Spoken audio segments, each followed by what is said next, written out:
Boa noite, vamos seguir aqui com o livro A História da Igreja. Esse ponto, os Lollardos. Wycliffe não organizou nenhuma seita durante sua vida, mas o poder de seu ensino se manifestou no número e zelo de seus discípulos após sua morte. Da cabana do camponês ao palácio da realeza, eles podiam ser encontrados em todos os lugares sob o vago nome de Lollardos. Multidões se reuniam em torno de seus pregadores. Eles negavam a autoridade de Roma e mantinham a supremacia absoluta da palavra de Deus somente.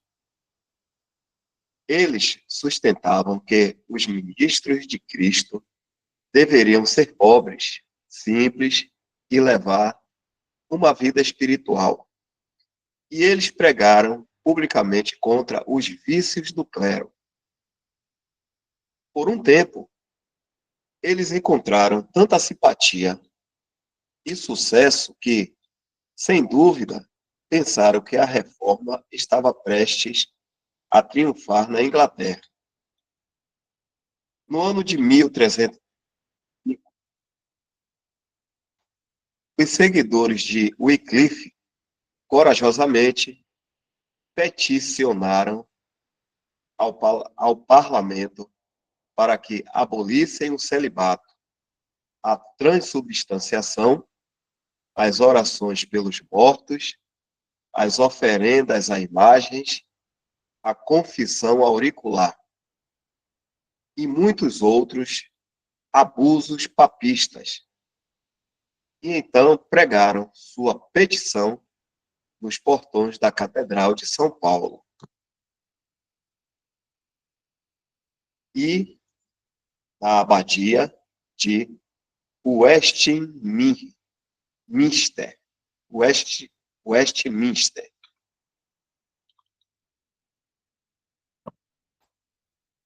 Mas esses murmúrios de um povo sobrecarregado e oprimido foram perdidos de vista naquele momento, com o destronamento e a morte do rei Ricardo II, filho do favorito príncipe negro, e a ascensão de Henrique IV, o primeiro da dinastia lancastriana. Quando Henrique, filho do famoso Duque de Lancaster, o amigo e patrono de Wycliffe, subiu ao trono, os Lollardos, naturalmente, esperavam no novo rei um defensor caloroso de seus princípios. Mas nisso, eles ficaram amargamente desapontados. O arcebispo Arundel, o implacável inimigo dos Lollardos, teve grande influência sobre Henrique. Ele contribuiu mais do que todos os outros adeptos para a derrubada de Ricardo e a usurpação de Henrique. Arundel tinha grande influência. Era nobre, arrogante, inescrupuloso como partidário, hábil como político e, além disso, praticava a astúcia e a crueldade peculiares ao sacerdócio. Ele havia decidido, por influência do rei, sacrificar os Lollardos.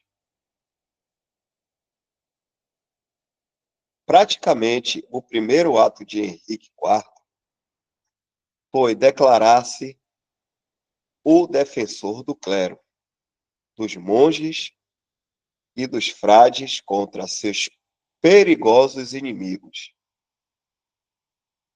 Uma pausa.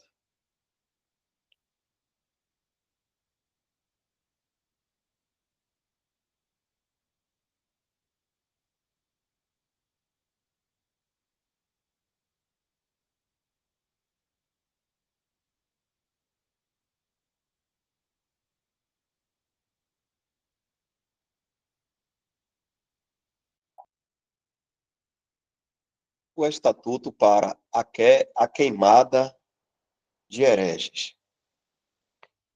Até o início do século XV, não havia lei estatutária na Inglaterra para a queimada de hereges.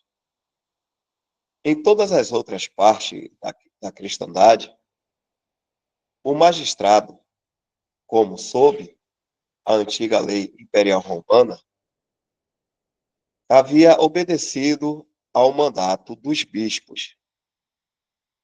A Inglaterra ficou sozinha, sem um mandado.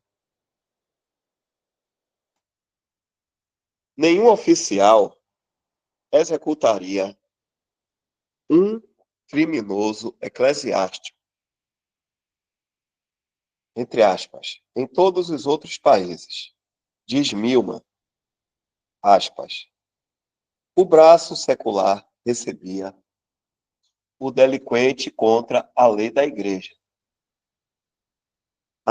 A sentença era proferida no tribunal eclesiástico ou da Inquisição, mas a igreja, com uma espécie de evasão que é difícil de ser vista separada da hipocrisia, não queria ser manchada de sangue.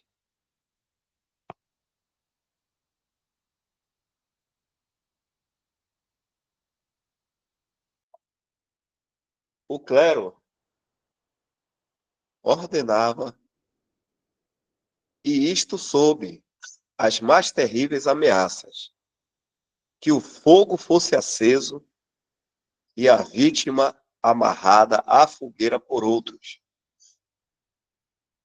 e absolvesse-se da crueldade de queimar seus semelhantes. Mas o fim dessa honrosa distinção para a Inglaterra havia chegado. O obsequioso Henrique, para agradar ao arcebispo, emitiu um decreto real ordenando que todo herege incorrigível fosse queimado vivo. As línguas mentirosas dos padres e frades circularam tão industriosamente relatórios sobre os propósitos selvagens e revolucionários dos lollardos, que o parlamento ficou alarmado e sancionou o decreto do rei. No ano de 1400, a queimada de hereges tornou-se uma lei estatutária na Inglaterra. Em um lugar alto, em público, diante da face do povo, o herege incorrigível será queimado vivo. O primaz e os bispos se apressaram em seu trabalho. William Salisbury foi a primeira vítima desse terrível decreto.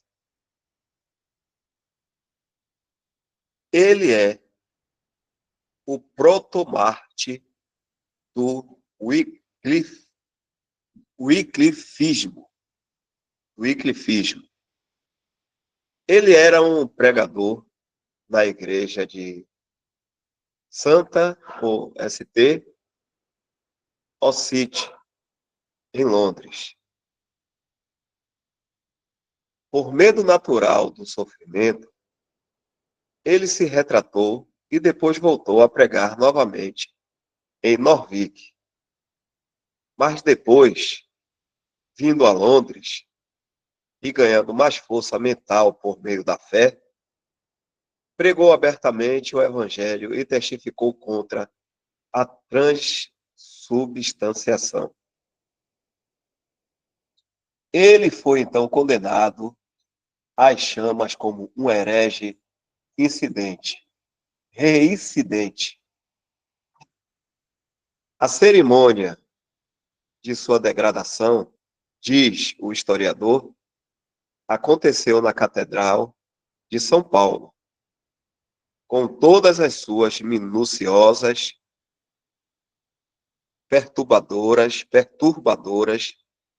e impressionantes formalidades. Ele foi, então, entregue ao braço secular. E pela primeira vez, o ar de Londres foi escurecido pela fumaça desse tipo de sacrifício humano.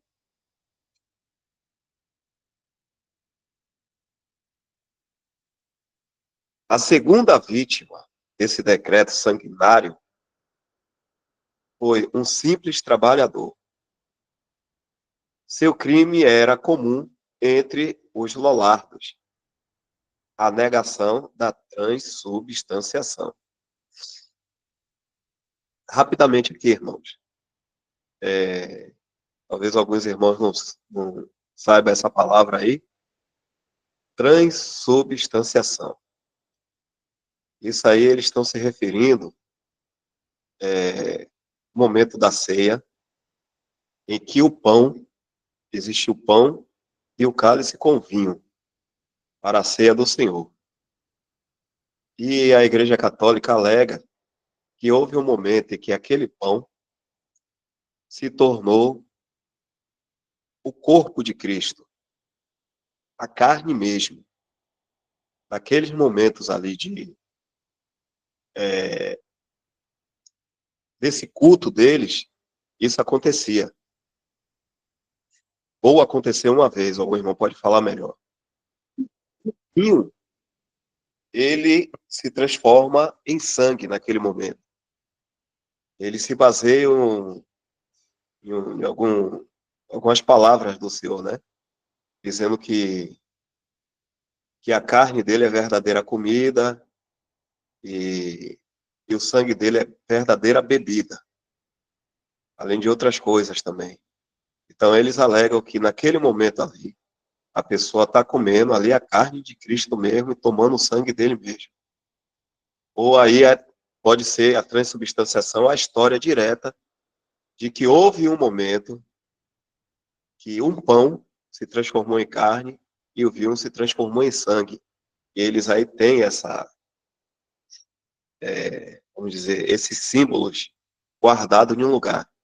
Mas a transubstanciação é isso, é o credo deles, é o que eles creem, a católica dizendo, né? Isso é mentira, é claro, que o pão se transforma em carne e o vinho se transforma em sangue. Se algum irmão quiser também melhorar aí a fala, se conhecer isso aí, pode ficar à vontade. Quiser corrigir também, fica à vontade.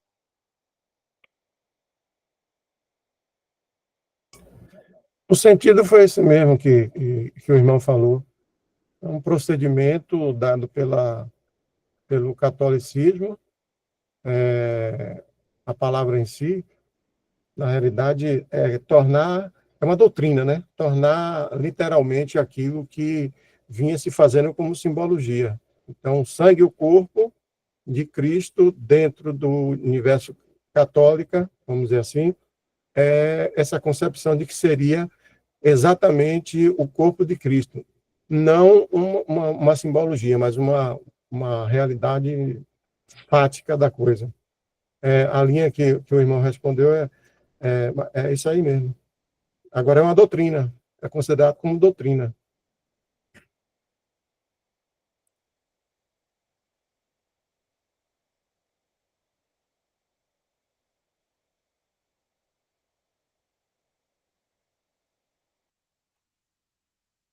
Então, continuando.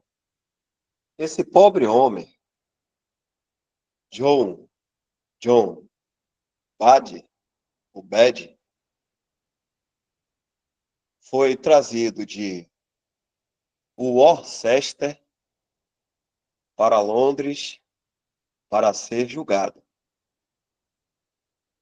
Mas o que o simples homem do campo deve ter pensado quando se viu diante do pomposo tribunal dos arcebispos de Cantuária e York, dos bispos de Londres Winchester, Oxford, Norwich, Salisbury, Bath, Bangor, Santo David de Edmundo,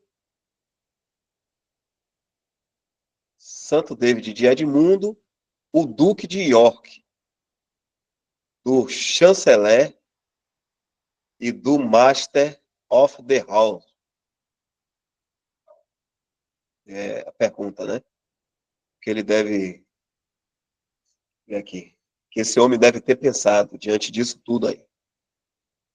Arundel esforçou-se muito para persuadi-lo de que o pão consagrado era realmente e apropriadamente o corpo de Cristo. As respostas de Badby,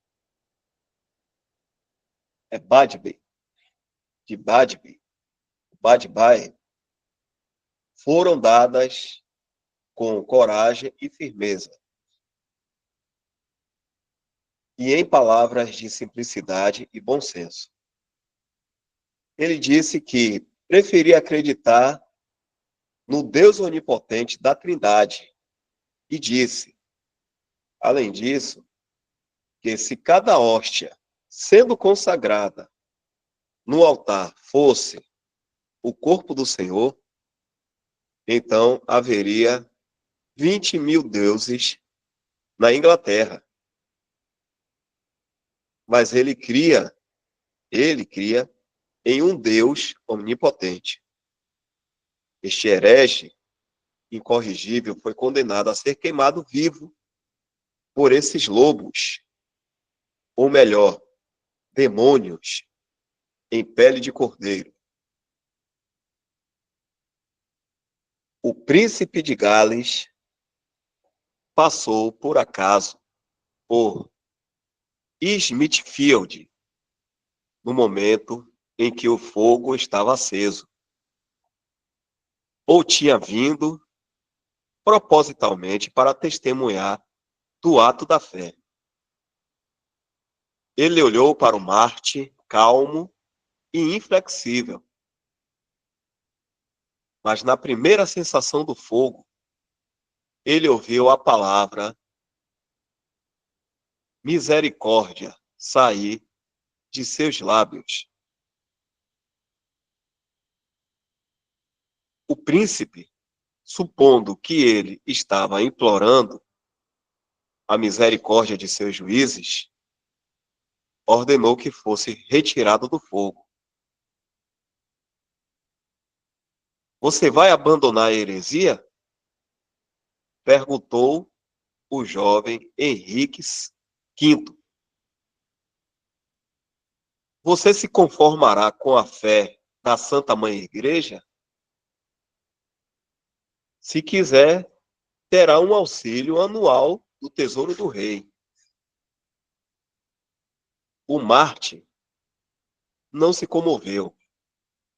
Foi para a misericórdia de Deus, não do homem, que ele estava apelando. Henrique, furioso, ordenou que ele fosse empurrado de volta para os gravetos em chamas. E assim ele gloriosamente terminou sua carreira nas chamas.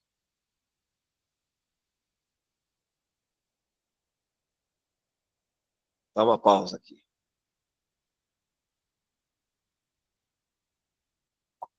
José Nilton, se você quiser continuar, viu?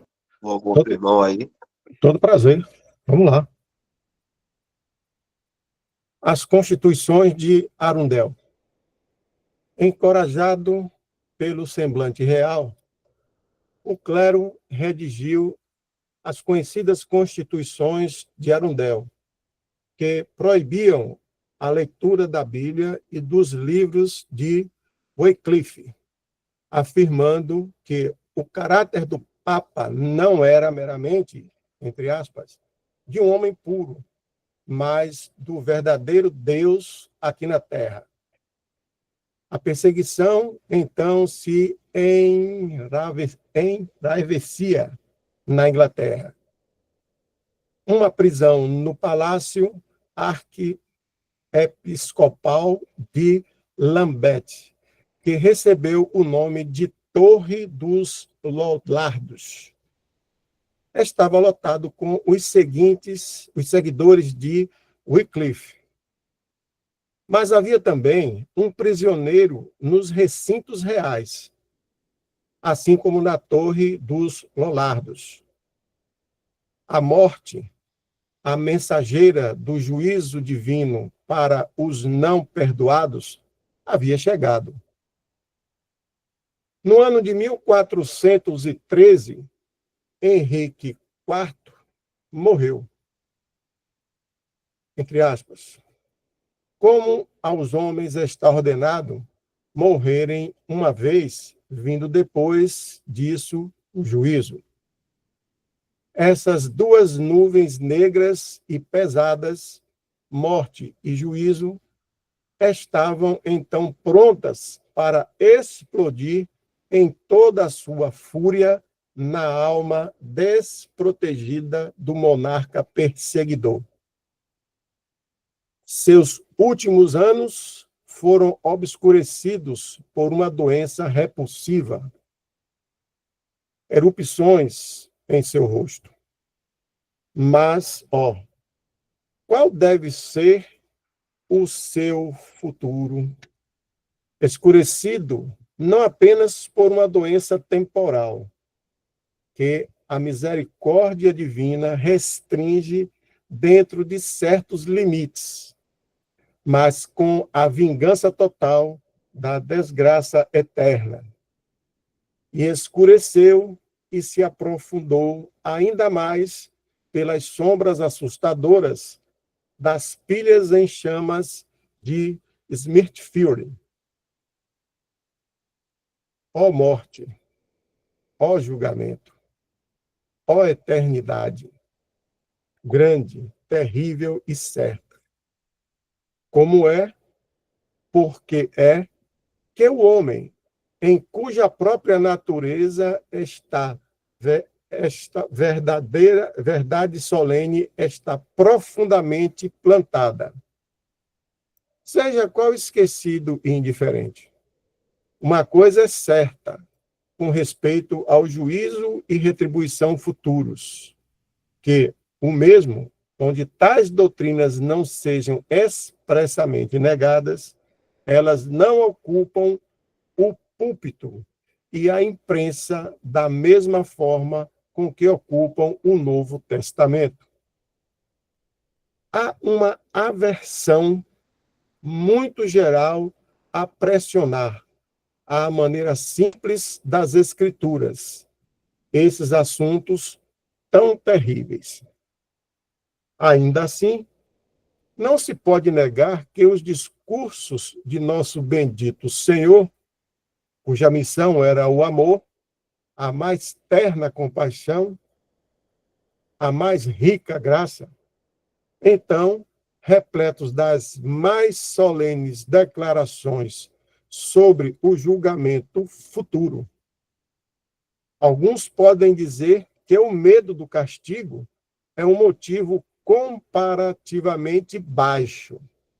Pode ser que seja, mas quantos há que têm almas imortais e cuja inteligência é tal que não são elevados acima de tais motivos? Deus é mais sábio do que o homem. E assim encontramos, juntamente as mais completas revelações do amor divino e as mais livres proclamações de salvação. Também as mais solenes advertências. Ouça um que diz, entre aspas, beijai o filho, para que se não ire e pereçais no caminho, quando em breve se acender a sua ira. Bem-aventurados todos aqueles que nele confiam. Salmos, capítulo 2, verso 12, e Mateus, capítulo 11, versos 20 a 30. Retornemos agora à nossa história. A testemunha da execução de John Bedby estava agora no trono sob o título de Henrique V. Mas é de se temer que os triunfos da graça divina naquele simples artesão não tenham causado impressão salutar em sua morte. Poucos príncipes tiveram pior caráter antes de chegar ao trono, e esperava-se que, por não ter religião, não fosse escravo da hierarquia. Mas, com isso, os Lollardos ficaram novamente amargamente desapontados. Quando se tornou rei, ele se tornou religioso de acordo com as ideias da época e resolveu sinalizar sua ortodoxia suprimindo a heresia. Thomas Netter, um carmelita, um dos mais ferrenhos oponentes de Wyclifismo, era seu confessor. Sob sua influência, as leis contra os hereges foram, então, rigorosamente executadas. Darei um tempo, ver se algum irmão quer fazer algum comentário.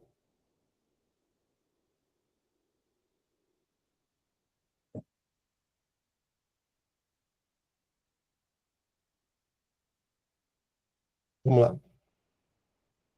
O julgamento de Lord Cobham. As vítimas sob este novo surto de perseguição eram de todas as classes, mas o mais distinto por caráter e posição foi Sir John Oldcastle, que, pelo direito hereditário de sua esposa, sentou-se no parlamento como Lord Cobham. Ele é conhecido como um cavaleiro da mais alta reputação militar e que serviu com grande distinção nas guerras francesas. Todo o ardor de sua alma estava agora lançado em sua religião.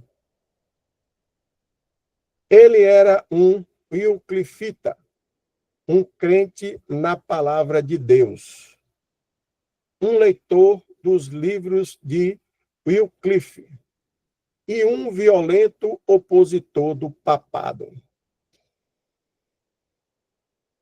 Ele havia feito várias cópias dos escritos do reformador e encorajado os pobres,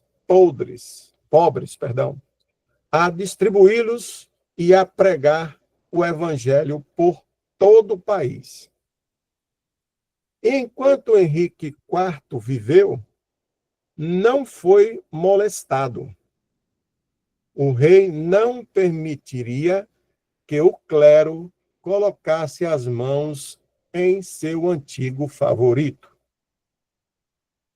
Mas o jovem rei Henrique V não tinha o mesmo apreço por Sir John, embora soubesse algo sobre seu valor como soldado valente e general habilidoso e desejasse salvá-lo.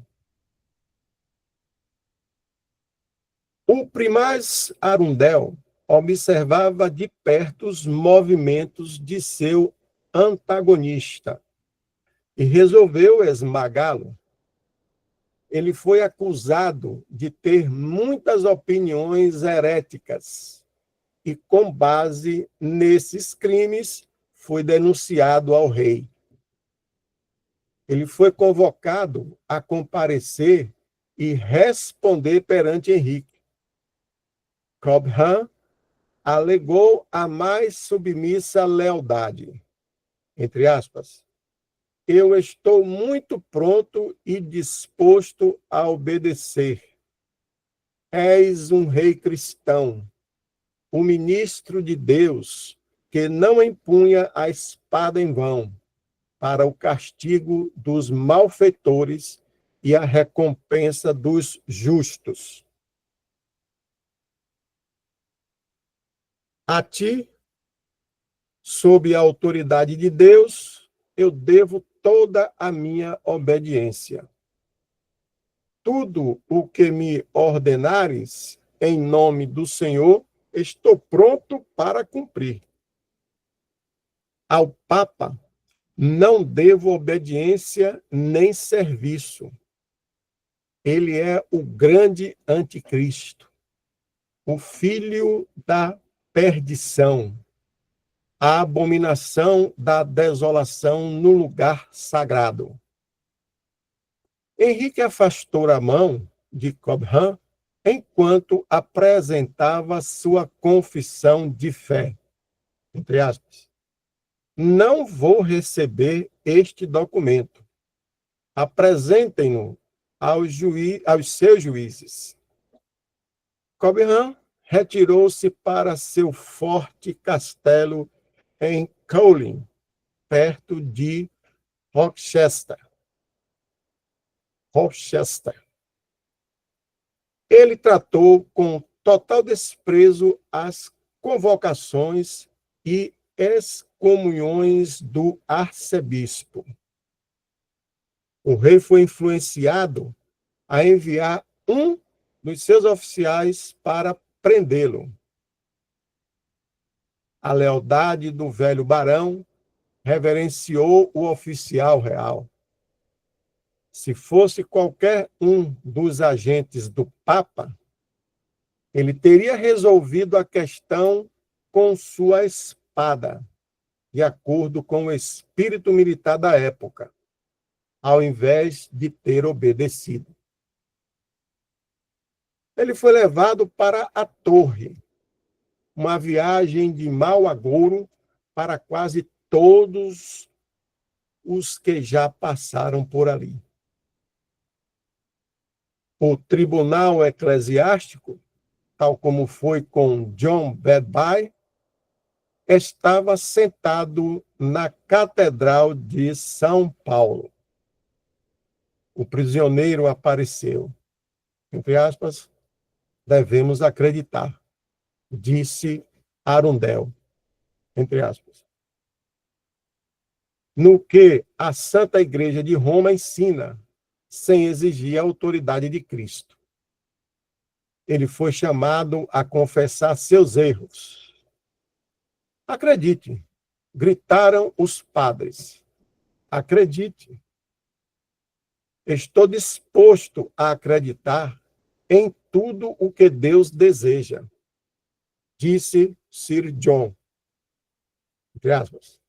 Mas que o Papa deve ter autoridade para ensinar o que é contrário às Escrituras, nisto eu nunca vou acreditar.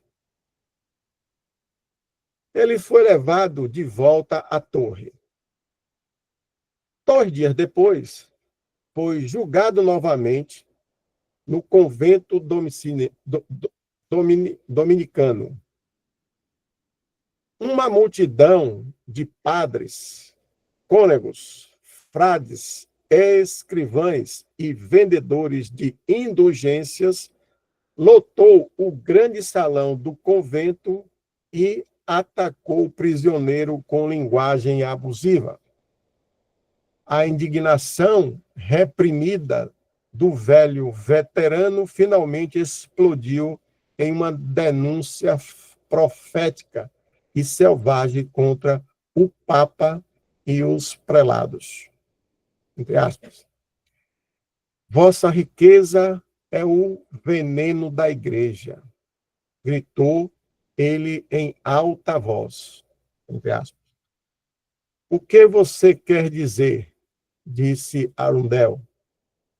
Com veneno, vossos bens e vossos senhorios. Considerai isto, todos os homens. Cristo era manso e misericordioso.